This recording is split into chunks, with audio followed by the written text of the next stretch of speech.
চীনা বাণিজ্য কৌশলে পাগলপ্রায় ট্রাম্প। দুই দেশের চলমান বাণিজ্য যুদ্ধে নতুন করে দোল দিচ্ছে চীনের নতুন শুল্ক নীতি। যুক্তরাষ্ট্রের পণ্যের উপর এবার 125% শুল্ক আরোপের ঘোষণা দিয়েছে চীন, যা আগে ছিল 84%। এর আগে চীনের ওপর যুক্তরাষ্ট্র সর্বশেষ 145% শুল্ক আরোপ করে। চীন ও যুক্তরাষ্ট্র দুই দেশ যেন নিলামে উঠিয়েছে পাল্টা শুল্ক আরোপের মাত্রাকে। এক দেশ শুল্ক আরোপ করে, আরেক দেশ এর প্রেক্ষিতে আরোপ করে নতুন মাত্রার শুল্ক। চক্রাকারে ঘুরছে দুই দেশের শুল্ক আরোপণ। শুক্রবার চীনের অর্থ মন্ত্রণালয় নতুন এই শুল্কের ঘোষণা দেয়। নতুন এই শুল্ক শনিবার থেকেই কার্যকর হবে বলে জানান তারা।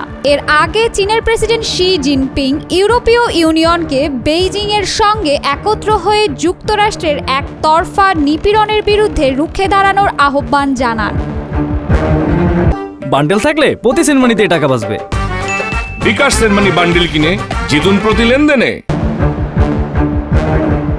এর আগে বৃহস্পতিবার রাতেই হোয়াইট হাউস জানিয়েছিল চীনের পণ্যে মোট শুল্ক 125% নয়, বরং 145% হয়েছে।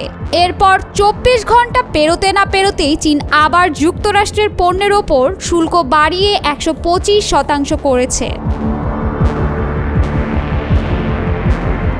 বেইজিং বলেছে, যুক্তরাষ্ট্রের আরোপিত অস্বাভাবিক উচ্চ শুল্ক আন্তর্জাতিক ও অর্থনৈতিক বাণিজ্য নীতি, মৌলিক অর্থনৈতিক আইন এবং সাধারণ বিচার বিবেচনার গুরুতর লঙ্ঘন করেছে। এটি সম্পূর্ণরূপে একতরফা ও জবরদস্তি। চীনের অর্থ মন্ত্রণালয় এক বিবৃতিতে জানিয়েছে, বর্তমান শুল্কের মাত্রা বাজারে যুক্তরাষ্ট্রের পণ্যের গ্রহণযোগ্যতা প্রায় শূন্যে নামিয়ে এনেছে। তাই এই পর্যায়ের পর আর প্রতিক্রিয়ার প্রয়োজন নেই।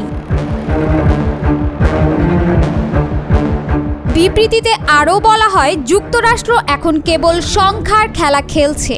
এসবের কোনো বাস্তবিক ও অর্থনৈতিক তাৎপর্য নেই। ওয়াশিংটন যদি এই খেলা চালিয়েই যায়, বেইজিং সেটিকে আর গুরুত্ব দেবে না।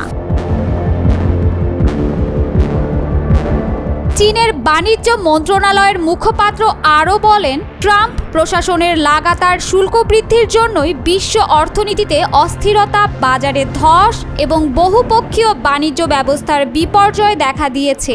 এর পূর্ণ দায় যুক্তরাষ্ট্রকে নিতে হবে। গত বছর যুক্তরাষ্ট্রের দ্বিতীয় বৃহৎ আমদানিকারক দেশ ছিল চীন। দেশটি থেকে যুক্তরাষ্ট্র আমদানি করেছিল $439 বিলিয়ন পণ্য। অপরদিকে চীনের রপ্তানি করেছিল $144 বিলিয়ন পণ্য। দুই দেশের মধ্যকার এই বাণিজ্য যুদ্ধের কারণে অভ্যন্তরীণ শিল্প প্রতিষ্ঠানগুলো ক্ষতিগ্রস্ত হবে। এর প্রভাবে অনেক মানুষ চাকরি হারাতে পারেন বলেও শঙ্কা বিশ্লেষকদের। গত 2 এপ্রিল বিভিন্ন দেশের পণ্যের ওপর পাল্টা শুল্ক আরোপ করেন মার্কিন প্রেসিডেন্ট ডোনাল্ড ট্রাম্প। শুল্ক আরোপ করা দেশের তালিকায় চীনের ওপর আরোপ করা হয় 34% শুল্ক। তবে 3 মাসের জন্য সব দেশের ওপর আরোপিত পাল্টা শুল্ক স্থগিতের সিদ্ধান্ত নিলেও চীনের ওপর উচ্চ শুল্ক হার বজায় রেখেছে ট্রাম্প প্রশাসন, বরং ক্রমেই তা বেড়েই চলেছে। ইঁদুর বিড়ালের মতো শুল্ক আরোপের মাত্রা বাড়ানোর লড়াই কতদিন চলবে আর কে জিতবে তা এখন দেখার অপেক্ষা। যদিও চীন বলেছে, এরপর যুক্তরাষ্ট্র আবার পাল্টা শুল্ক দিলে তারা আর এতে সাড়া দেবে না।